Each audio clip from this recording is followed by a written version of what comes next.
Shalom. Renungan kali ini berjudul Perintah-perintah Kristus, Tanda Kedatangan Kristus, dan Menerima Janji-janji dan Pertolongan Ajaib oleh Evangelis Lokamanya Prawiro. Perintah-perintah Yesus Kristus secara umum dikenal sebagai amanat agung. Kata amanat sesungguhnya tidak memiliki cukup untuk menunjukkan pengertian otoritatif. Karenanya, kita akan menggunakan kata perintah-perintah Kristus. Ini pengarahan-pengarahan yang Yesus syaratkan untuk kita lakukan. Sebagai fondasi pembelajaran kita akan mempelajari 3 nas dalam Perjanjian Baru. Nas-nas ini akan memberi kita pengertian jelas apa perintah-perintah terakhir Yesus. Pertama, dengan otoritas apa Kristus mengeluarkan pengarahan-pengarahan ini? Penyebutan otoritas diungkapkan dalam nas-nas pertama yang kita akan bahas dalam Matius 28 ayat 18-20. Yesus mendekati mereka dan berkata, "Kepadaku telah diberikan segala kuasa atau otoritas di surga dan di bumi. Karena itu pergilah." Kata "karena itu" sangat penting. Pernyataan Yesus dihubungkan dengan kata "karena itu" sesuai urutan yang ia berikan. Untuk memparafrasa, ia berkata, "Semua otoritas sudah diberikan kepadaku di surga dan di bumi." Dalam terang fakta itu, kita perlu pergi dan menjalankan otoritas itu dengan mendemonstrasikannya. Kita melihat, otoritas sama sekali tidak efektif kecuali dijalankan. Orang-orang mungkin memiliki otoritas dan tidak pernah menggunakannya kapanpun dalam hidup mereka. Bagi mereka, seolah-olah mereka tidak pernah memiliki otoritas sejak awalnya. Ini apa yang Yesus katakan dalam ayat ini. "Jika dunia tahu bahwa otoritas sudah diserahkan kepadaku, kamu harus mendemonstrasi otoritasku mewakili aku kepada semua bangsa." Itu bagaimana bangsa-bangsa akan tahu bahwa Yesus memiliki otoritas tertinggi di dunia. Mengikuti pernyataan pengantar ini, Yesus memberi kita perintah-perintah kita. "Karena itu pergilah, jadikanlah semua bangsa muridku, dan baptislah mereka dalam nama Bapa dan Anak dan Roh Kudus, dan ajarlah mereka melakukan segala sesuatu yang telah kuperintahkan kepadamu. Dan ketahuilah, aku menyertai kamu senantiasa sampai akhir zaman." Matius 28 ayat 19-20. Apa yang Tuhan kita perintahkan kita dalam urutan itu, pernyataan sangat inklusif. Yesus berkata untuk pergi kepada semua bangsa. Tidak satu bangsa di bumi dikecualikan, lalu ia berkata, "Aku menyertai kamu senantiasa sampai akhir zaman." Kata-kata harfiah dari pernyataannya adalah, "Aku bersamamu setiap hari." Setiap hari. Itu penting untuk kita ingat. Bukan hanya suatu jangka waktu ketika Yesus akan bersama kita. Ia akan bersama kita setiap hari mulai sekarang sampai penutupan zaman. Kita harus hati-hati untuk tidak mengambil jalan pintas memotong syarat yang harus kita penuhi untuk menerima janji itu. Ketaatan. Jika kita pergi, ia berjanji bersama dengan kita. Kita tidak melihat ia mengkomit dirinya akan bersama dengan kita jika kita tidak pergi. Ketaatan kita untuk pergi adalah syarat baginya bersama dengan kita. Kita melihat kata-kata serupa dalam Matius sementara kita beralih ke Markus, Injil selanjutnya. Dalam pasal 16, kita melihat perintah-perintah ini dicatat dalam ayat 14-19. Akhirnya ia menampakkan diri kepada ke-11 orang itu ketika mereka sedang makan, dan ia mencela ketidakpercayaan dan kedegilan hati mereka. oleh karena mereka tidak percaya kepada orang-orang yang telah melihat Dia sesudah kebangkitannya. Lalu Ia berkata kepada mereka, "Pergilah ke seluruh dunia, beritakanlah Injil kepada segala makhluk. Siapa yang percaya dan dibaptis akan diselamatkan, tetapi siapa yang tidak percaya akan dihukum. Tanda-tanda ini akan menyertai orang-orang percaya. Mereka akan mengusir setan-setan demi namaku. Mereka akan berbicara dalam bahasa-bahasa yang baru bagi mereka. Mereka akan memegang ular, dan sekalipun mereka minum racun maut, mereka tidak akan mendapat celaka. Mereka akan meletakkan tangannya atas orang sakit, dan orang itu akan sembuh." Sesudah Tuhan Yesus berbicara demikian kepada mereka, terangkatlah Ia ke surga, lalu duduk di sebelah kanan Allah. Dalam catatan dalam Markus, kita melihat Tuhan sudah melakukan bagiannya, di mana dalam Matius, Yesus berkata, semua otoritas sudah diberikan padanya, dan mengatakan pada kita untuk pergi. Markus berkata, Yesus terangkat ke surga, lalu duduk. Apa arti frasa "Ia duduk"? Dalam kitab Ibrani, kita juga menemukan "Ia duduk". Lihat Ibrani 10 ayat 11-13. Tidak seperti pendeta-pendeta liturgis yang tetap berdiri, dengan jelas dinyatakan Mesias duduk. Kenapa Yesus duduk? Karena tugasnya sudah selesai. Pendeta-pendeta tetap berdiri karena tugas mereka belum selesai. Jadi menyatakan bahwa Yesus duduk adalah cara mengatakan karyanya sudah diselesaikan dengan sempurna. Selanjutnya, tanggung jawab murid-murid. Yesus duduk, namun murid-murid pergi dan berkhotbah di mana-mana. Lagi, kita perhatikan perintah yang Yesus beri dalam Markus. Semua perintah inklusif. Pergi ke seluruh dunia. Itu total. Pergilah ke seluruh dunia. Beritakanlah Injil kepada segala makhluk. Bagaimana bisa lebih inklusif daripada itu? Di mana dikatakan, beritakanlah. Di sini dalam catatan Markus, kita mungkin bisa mendapatkan pengertian lebih jelas jika kita terjemahkan beritakanlah sebagai proklamasi. Proklamasi kepada seluruh dunia. Kadang-kadang kita merasa kita harus menjelaskan seluruh Injil. Sebenarnya, kita tidak yakin Injil bisa dijelaskan secara lengkap pada pengertian manusia. Sebaliknya, daripada menjelaskannya, kita sudah diperintahkan untuk memproklamasikannya. Sekali kita mentaati perintah ini, kita bisa mempercayakan Roh Kudus untuk melakukan apa yang Ia lakukan melalui proklamasi. Ada waktu-waktu ketika lebih efektif tidak mencoba dan menjelaskan semuanya. Tergantung pada Roh Kudus. Ketika kita memproklamasikan kebenaran, kita percayakan Roh Kudus untuk melakukan apa yang kita tidak bisa lakukan. Ia satu yang akan menolong melalui penjelasan dan aplikasi. Kita sudah mempelajari kata-kata terakhir Yesus dalam Injil Matius dan Markus. Kita akan mempelajari nas ketiga dalam Kisah Para Rasul. Ayat-ayat ini serupa, meskipun perintahnya diekspresikan agak berbeda.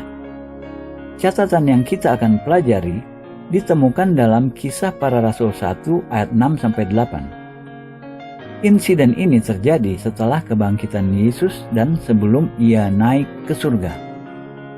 Maka bertanyalah mereka yang berkumpul di situ, "Tuhan, maukah Engkau pada masa ini memulihkan kerajaan bagi Israel?"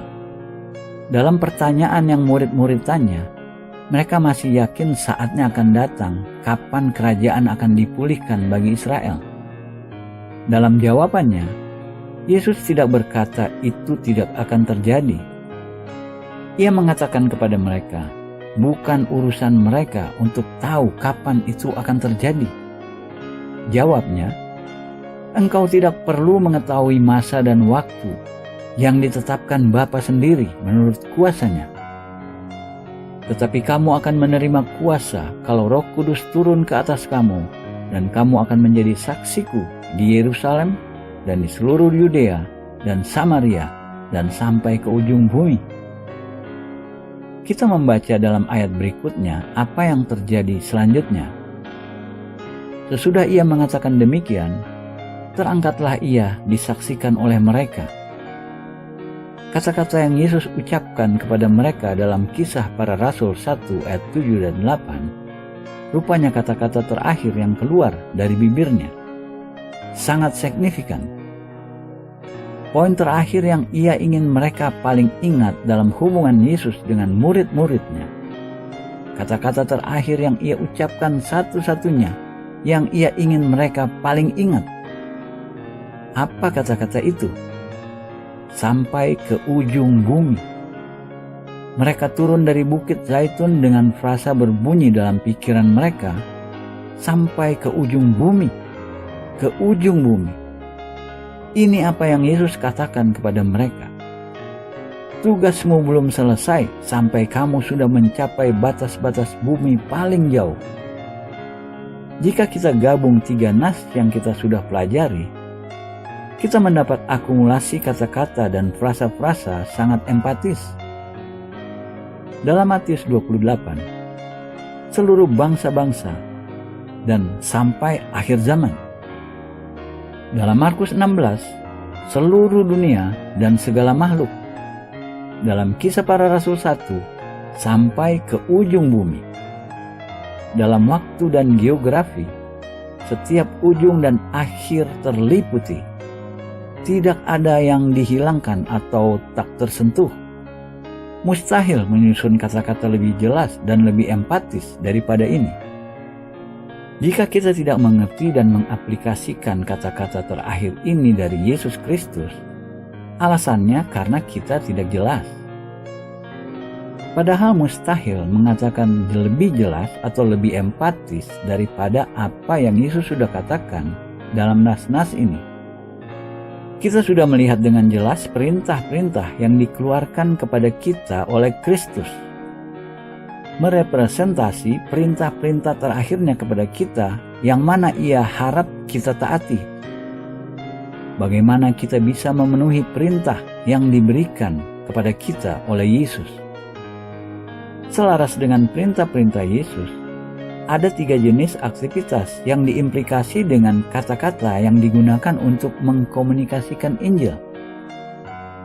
Dalam Matius, Yesus berkata, "Jadikanlah semua bangsa muridku." Itu proses melatih orang-orang.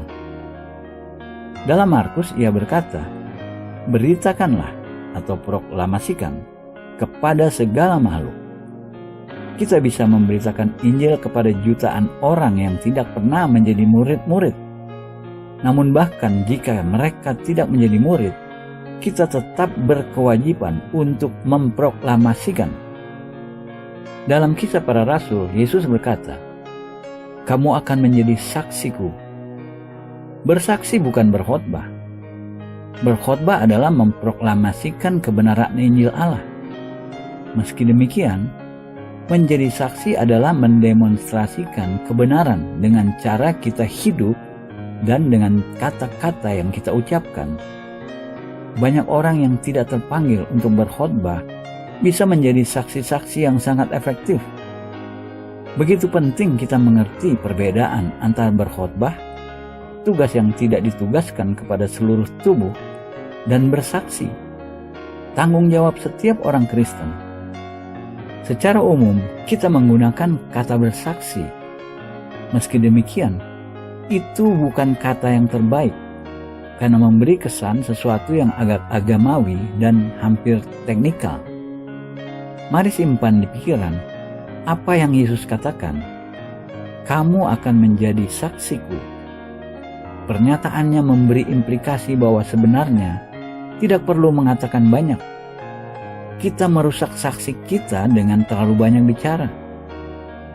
Menjadi saksi berarti kita hidup dengan cara begitu rupa di hadapan orang-orang, sehingga tidak ada penjelasan lain untuk hidup kita kecuali Yesus hidup. Berapa banyak berbicara tergantung pada pimpinan Roh Kudus dalam setiap keadaan. Pimpinan Roh Kudus bukan teknik, Mungkin baik mengetahui hukum-hukum spiritual, namun kita tidak bisa memiliki formula yang sama. Menjadi saksi mensyaratkan ketergantungan pada Roh Kudus. Sementara kita mempelajari perintah-perintah terakhir Yesus untuk kita dan bagaimana memenuhinya, kita juga perlu memiliki pengertian mengenai waktu di mana kita hidup. Kita perlu sadar berapa lama kita harus mentaati perintah ini. Dalam hal itu, mari lihat nas lain dalam Matius 24.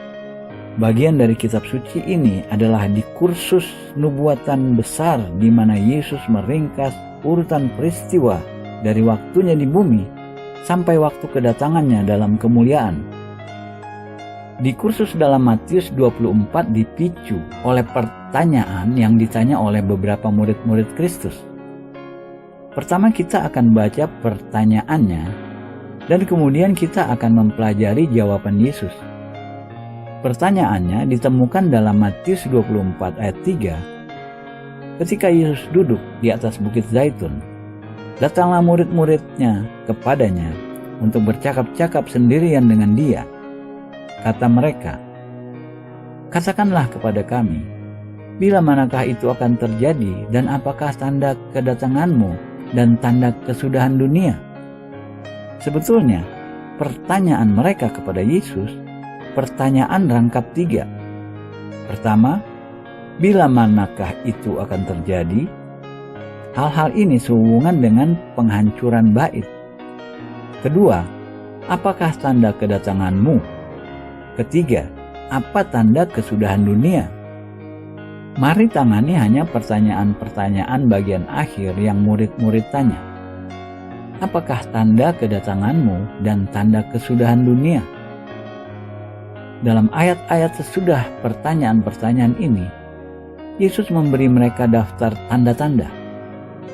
Ia menyebut peperangan-peperangan internasional, gempa bumi, wabah penyakit, kelaparan, nabi-nabi palsu, persekusi orang-orang Kristen, pelanggaran hukum dan berbagai petunjuk nubuatan itu. Semua itu sudah pasti tanda-tanda. Meski demikian, itu semua bukan tanda utama. Sampai titik itu, Yesus belum secara spesifik menjawab pertanyaan, "Apakah tanda kedatanganmu?" Setelah sampai ayat 14, Yesus baru memberi jawaban pada pertanyaan murid-murid. Pertanyaan spesifik, dan ia memberi jawaban spesifik. Penting untuk kita lihat ini. Yesus berkata, "Dan Injil Kerajaan ini akan diberitakan di seluruh dunia menjadi kesaksian bagi semua bangsa. Sesudah itu barulah tiba kesudahannya." Itu jawabannya. Apakah tanda kedatanganmu? Tandanya adalah pemberitaan Injil Kerajaan. Bukan simplifikasi, namun Injil Yesus yang sama dan yang gereja mula-mula beritakan. Apa tanda spesifik kesudahan dunia? Pemberitaan Injil Kerajaan di seluruh dunia kepada semua bangsa-bangsa. Kita bisa katakan Yesus memiliki pikiran satu jalur. Ia memiliki satu objektif tertinggi dengan jelas di hadapannya. Pemberitaan Injil di seluruh dunia kepada semua bangsa-bangsa. Kadang-kadang banyak dari kita perlu memiliki pikiran satu jalur. Kita cenderung terdistraksi dengan banyak kebenaran yang lebih rendah atau masalah-masalah yang lebih rumit. Sebagai akibat, dampak real kebenaran lolos dari kita. Sebagai akibat, dampak real kebenaran lolos dari kita. Kita perlu memiliki pikiran satu jalur seperti Yesus. Mari ulangi pertanyaannya sekali lagi. Apakah tanda kedatangannya? Sederhana namun jawabannya spesifik. Pemberitaan Injil Kerajaan ke seluruh bangsa-bangsa di seluruh dunia. Apa tanggung jawab kita sehubungan dengan kembalinya Tuhan? Bagian apa yang kita harus lakukan agar itu terjadi? Ini jawabannya. memberitakan Injil Kerajaan di seluruh dunia kepada semua bangsa-bangsa. Kita tidak mengatakan kedatangan Yesus tergantung semata-mata pada apa yang kita lakukan. Namun apa yang kita lakukan sudah pasti faktor yang harus diperhitungkan. Dimungkinkan bagi gereja memperlambat kembalinya Tuhan dengan gagal melaksanakan tanggung jawab ini. Kita mengerti bahwa dalam prapengetahuan Allah, ada hari dan jam spesifik yang ditetapkan untuk kembalinya Kristus. Meski demikian, kembalinya itu bisa terjadi lebih awal jika gereja taat. Dengan kata lain, prapengetahuan Allah memperhitungkan ketidaktaatan gereja, namun tidak membebaskan gereja untuk tidak taat. Kita perlu menyampaikan dengan jelas dan sederhana. Jika kita tidak mengikuti instruksi-instruksi yang dengan jelas diringkas untuk kita dari kitab suci, kita tidak taat. Tidak ada kata akurat lain untuk menggambarkan sikap kita dan tingkah laku kita kecuali tidak taat. Kita perlu lebih jauh mengkoreksi sikap kita mengenai mentaati perintah-perintah Kristus.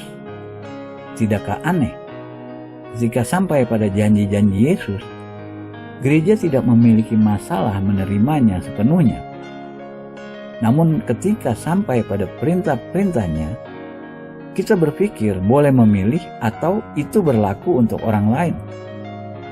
Kita akan melihat sedikit contoh-contoh sederhana mengenai janji-janji Yesus. Mari mulai dalam Matius 21 ayat 22. Dan apa saja yang kamu minta dalam doa dengan penuh kepercayaan, kamu akan menerimanya. Merespons pada janji itu, kita dengan siap berkata, puji Tuhan, dan amin. Dan itu benar. Sudah pasti praktik yang bagus untuk kita menerima janji-janji itu dan merespon secara positif. Sekarang, mari lihat Markus 11 ayat 24. Karena itu aku berkata kepadamu, apa saja yang kamu minta dan doakan, percayalah bahwa kamu telah menerimanya, maka hal itu akan diberikan kepadamu. Sekali lagi, kita semua mengatakan amin. Kita senang menerima janji luar biasa ini. Selanjutnya, kita kembali ke janji lain dalam Yohanes 14 ayat 12-14. Aku berkata kepadamu, sesungguhnya barang siapa percaya kepadaku, ia akan melakukan juga pekerjaan-pekerjaan yang aku lakukan, bahkan pekerjaan-pekerjaan yang lebih besar daripada itu. Sebab aku pergi kepada Bapa, dan apa juga yang kamu minta dalam namaku, aku akan melakukannya, supaya Bapa dipermuliakan di dalam Anak. Jika kamu meminta sesuatu kepadaku dalam namaku, aku akan melakukannya. Tidak masalah dengan pernyataan-pernyataan ini. Kita bisa klaim, puji Allah. Itu janji untuk kita hari ini. Belum dibatalkan. Belum kadaluarsa.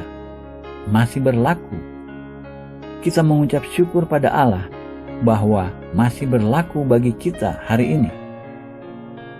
Mari pelajari satu lagi ayat dalam garis yang sama. Yohanes 15 ayat 7 dan 8. Jikalau kamu tinggal di dalam aku, dan firman-Ku tinggal di dalam kamu, mintalah apa saja yang kamu kehendaki, dan kamu akan menerimanya. Dalam hal inilah Bapa-Ku dipermuliakan, yaitu jika kamu berbuah banyak, dan dengan demikian kamu adalah murid-murid-Ku. Kita memuji Tuhan bahwa ini janji luar biasa lain yang masih valid hari ini. Di titik ini, namun demikian, mari kita tanya satu pertanyaan. Apakah ada dasar logis apapun untuk berpikir bahwa janji-janji Tuhan masih berlaku, namun perintah-perintahnya sudah dibatalkan? Mudah-mudahan tidak ada dari kita yang akan berkata, itu apa yang kita lihat? Seperti janji-janji, perintah-perintah Yesus masih berlaku. Pada dasarnya, meskipun sikap gereja perlu beberapa penyesuaian, sebagian besar dari kita dengan senang hati menerima janji-janji. Namun kadang-kadang kita tidak seprihatin kita seharusnya sehubungan dengan melaksanakan perintah-perintah Tuhan. Itu tidak konsisten. Kita akan membicarakan itu dan menerima desakan untuk melaksanakan tugas di hadapan kita. Dari apa yang sudah kita pelajari sampai poin ini, kita tahu bahwa perintah terakhir Kristus untuk kita adalah mempresentasi Injil ke seluruh dunia. Kita cenderung menganggap ini sebagai tugas besar sekali. Dalam hal itu, mari kita ilustrasikan tugas yang Yesus sudah tetapkan di hadapan kita dari rangkaian spesifik mujizat-mujizat yang terjadi dalam pelayanannya. Mari mulai dengan mengakui bahwa pikiran menjangkau seluruh dunia agak mengecilkan hati dan mematahkan semangat dan menahan kita dari ketaatan. Ketika kita pelajari membutuhkan apa pemberitaan Injil ke dunia yang memiliki populasi 8 miliar orang. Tugas itu tampak begitu besar. Dari mana kita mulai? Siapa yang bisa menghadapi tantangan seperti itu? Dimungkinkan bagi kita untuk merasa tugas itu begitu besar sehingga kita tidak akan bisa melaksanakannya. Dimungkinkan bagi kita mengizinkan diri kita kecil hati dan patah semangat dari awal yang tidak logis dan tidak dapat dibenarkan. Sesungguhnya ini mungkin sikap psikologis dari banyak orang Kristen. Benar, dunia besar. Ada begitu banyak bangsa-bangsa yang berbeda dan begitu banyak bahasa dan begitu banyak kultur yang berbeda.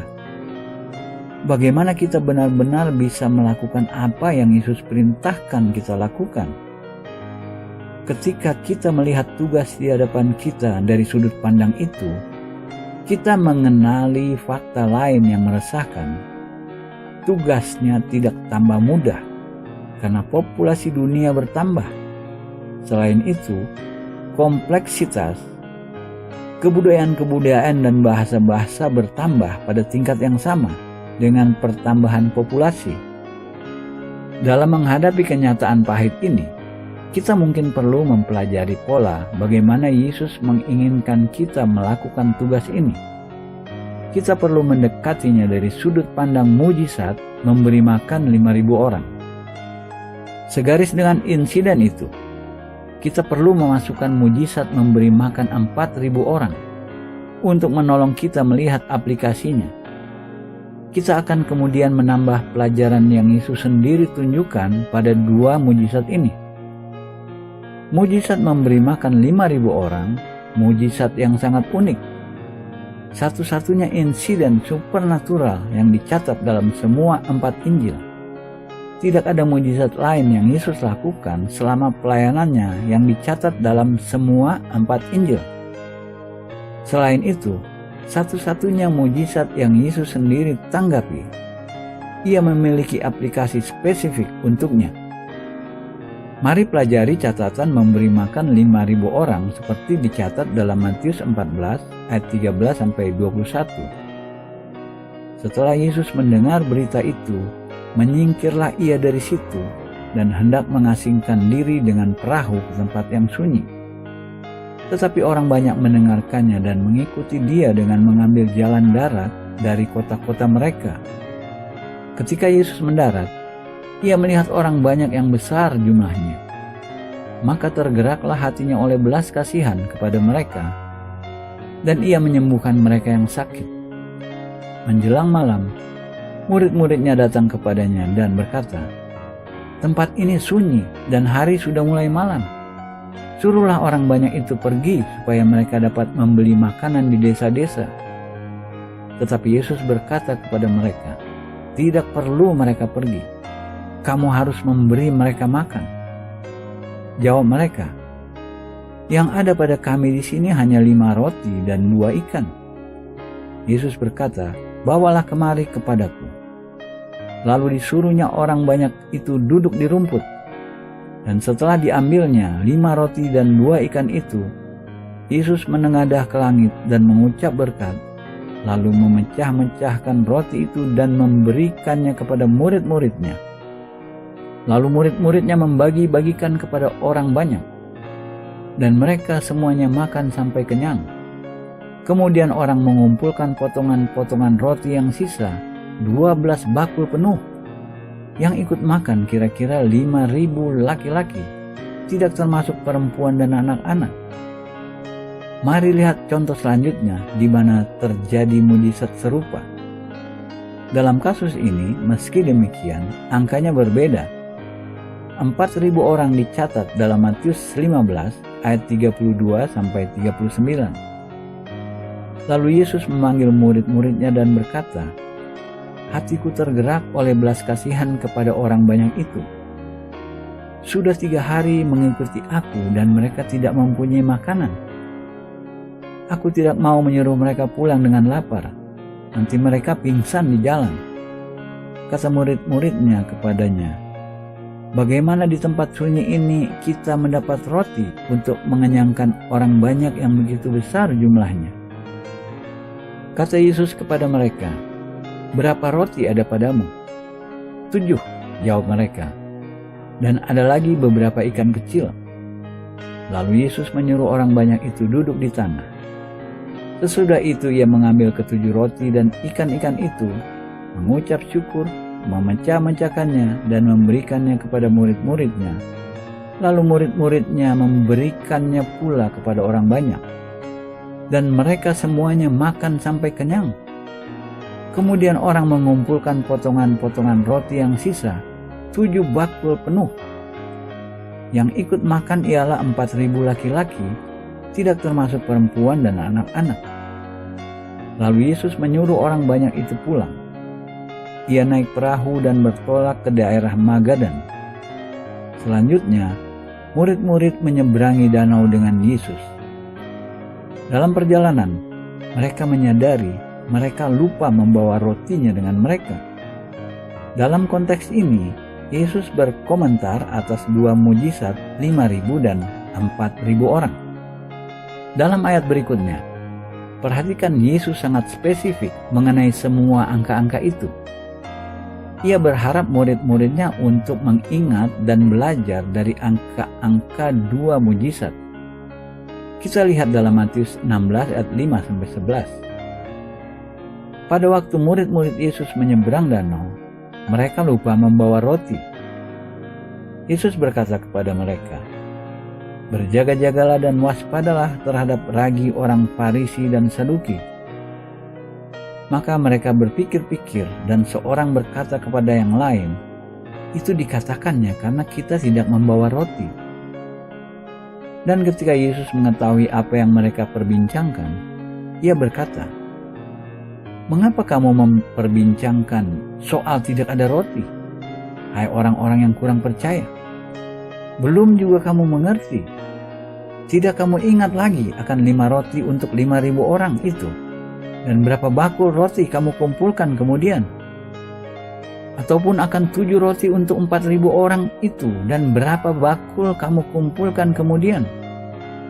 Bagaimana mungkin kamu tidak mengerti bahwa bukan roti yang kumaksudkan? Aku berkata kepadamu, waspadalah terhadap ragi atau pengajaran orang Farisi dan Saduki." Tolong catat, Yesus merekapitulasi untuk mereka semua angka-angka yang esensial dari setiap mujizat-mujizat itu, 5.000 dan 4.000. Apa implikasi diskursus Yesus dengan mereka mengenai jumlah orang yang sudah diberi makan? Ini fokus kita selanjutnya. Kita sudah melihat catatan memberi makan 5.000 orang dan 4.000 orang. Esensinya, sebuah contoh untuk kita mengenai tantangan merepresentasi Injil ke dunia dengan populasi 8 miliar orang. Dengan jelas, kita harus akui apa yang Yesus minta murid-murid lakukan sama sekali mustahil. Mereka tidak memiliki kemampuan natural atau cara-cara untuk melakukan apa yang ia syaratkan dari mereka. Namun ia mensyaratkan mereka untuk melakukannya.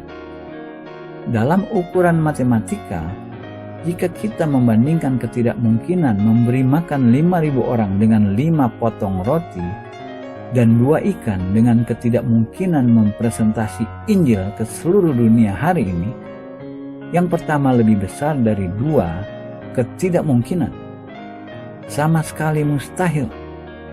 Sedangkan dalam terang situasi dunia hari ini, dengan fasilitas-fasilitas komunikasi modern dan travel, serta sumber daya yang tersedia untuk gereja, tidak mustahil mempresentasi Injil ke seluruh dunia. Namun sudah pasti tugas yang besar. Amin.